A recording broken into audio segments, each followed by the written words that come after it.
നമസ്കാരം, ഞാൻ രാഹുൽ വാണിയമ്പാറയാണ്. വടക്കുംനാഥ ക്ഷേത്രത്തിൽ വന്നിരിക്കുകയാണ് ഞങ്ങൾ ഫാമിലിയായിട്ട്.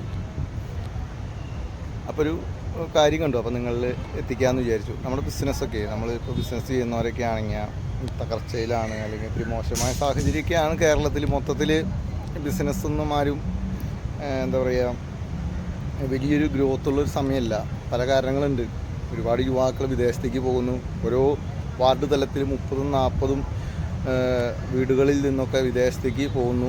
വിദേശത്ത് എന്ന് പറഞ്ഞാൽ പണ്ട് പോയ പോലെ ഗൾഫിലേക്കല്ല, UK, കാനഡ, മറ്റ് രാജ്യങ്ങളിലേക്കൊക്കെയാണ് പോകുന്നത്. America, Germany. അപ്പോൾ ഇവിടേക്കൊക്കെ പോകുമ്പോൾ ഓരോ വിദ്യാർത്ഥികൾ പോകുമ്പോഴും 20, 30, 40, 50 ലക്ഷങ്ങൾ, അതിനെക്കുറിച്ചൊക്കെ നിങ്ങൾക്കറിയാലോ, അത്ര മുടക്കിയാണ് പോകുന്നത്. അപ്പോൾ നമ്മുടെ നാട്ടിലുണ്ടാകുന്ന ഇൻവെസ്റ്റ്മെൻറ്റ് കുറഞ്ഞു വരുന്നൊരു കാലഘട്ടത്തിൽ നിങ്ങൾക്കൊരു ചെറിയ സിമ്പിൾ ടിപ്സ് പറഞ്ഞു കൊടുക്കാം. ഞങ്ങളിവിടെ കാണാൻ ഇടയായൊരു ചേച്ചി, മുല്ലപ്പൂ വിൽക്കുന്ന ഒരു ചേച്ചി, എങ്ങനെയാണ് അവരുടെ ആ ഒരു ചെറിയൊരു ബിസിനസ്സിൽ ടെക്നിക്ക് കണ്ടെത്തിയെന്ന് നമുക്ക് നോക്കാം. അപ്പോൾ നമ്മുടെ ജീവിതത്തിൽ നമ്മുടെ ബിസിനസ്സുകളൊക്കെ നമ്മൾ അല്ലെങ്കിൽ ഒരു വലിയ ബിസിനസ്സായി നമ്മൾ സെറ്റപ്പായി തോന്നിക്കഴിഞ്ഞാൽ നമ്മൾ വെറുതെ നടക്കുകയല്ല. നിങ്ങൾ ഓണേഴ്സ്, അതുപോലെ മാനേജ് ചെയ്യുന്നവരൊക്കെ നിരന്തരം പ്രയത്നിച്ചുകൊണ്ടേ ഇരുന്നാലാണ് ഒരു ബിസിനസ് അതിൻ്റേതായ ഗ്രോത്തിലെത്തുള്ളൂ.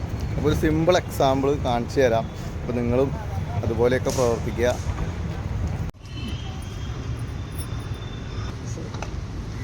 ദിണ്ടിക്കല്ലേ സ്ലൈഡ് വെച്ചാൽ എല്ലാവർക്കും ഇത് കൊടുക്കാല്ലേ? അടിപൊളി. ഇതൊക്കെ ഞങ്ങൾ കെട്ടണ പൂവാണ്. അതെ, പൂസ് മേടിച്ചിട്ട് കെട്ടും, കെട്ടി കൊടുക്കും. അടുപ്പിച്ച്.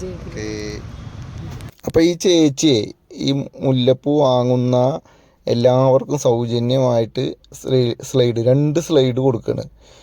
അപ്പോൾ അവരുടെ ബിസിനസ്സിന് അത് വാങ്ങുന്നവർക്ക് സന്തോഷം, ഒരു ബിസിനസ് വർദ്ധിക്കും. അപ്പോൾ ഒരു നല്ലൊരു ആശയം കണ്ടപ്പോൾ ഷെയർ ചെയ്യാമെന്ന് തോന്നി. ഓരോരോ കൊച്ചു കാര്യങ്ങളിലും നമ്മുടെ ബിസിനസ്സുകളിൽ വേണ്ട കാര്യങ്ങൾ ചെയ്യാന്നുള്ളതിൻ്റെ ഒരു എക്സാമ്പിളാണ് നമ്മളിപ്പോൾ കണ്ടത്. അതായത് ആ ചേച്ചി മുല്ലപ്പൂ കൊടുക്കുകയാണ്, അപ്പോൾ അതിൻ്റെ ഒപ്പം സ്ലൈഡ് കൊടുക്കുകയാണ്. അപ്പോൾ എല്ലാവരും അതൊന്നും ശ്രദ്ധിക്കില്ലല്ലോ.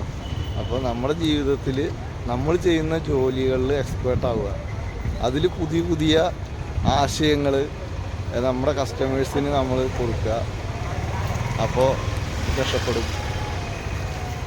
വടക്കുംനാഥ ക്ഷേത്ര മൈതാനത്ത് നിന്നും രാഹുൽ വാണിയമ്പാറയാണ്. ഞങ്ങളെ ഇഷ്ടപ്പെടുന്ന ഞങ്ങളുടെ ചാനലിനെ സപ്പോർട്ട് ചെയ്യുക. എല്ലാവർക്കും നന്ദി, നമസ്കാരം. ഇതുപോലുള്ള വീഡിയോസും വാർത്തകളും മറ്ററിയിപ്പുകളൊക്കെ ആയിട്ട് ഇനിയും നമുക്ക് കണ്ടുമുട്ടാം.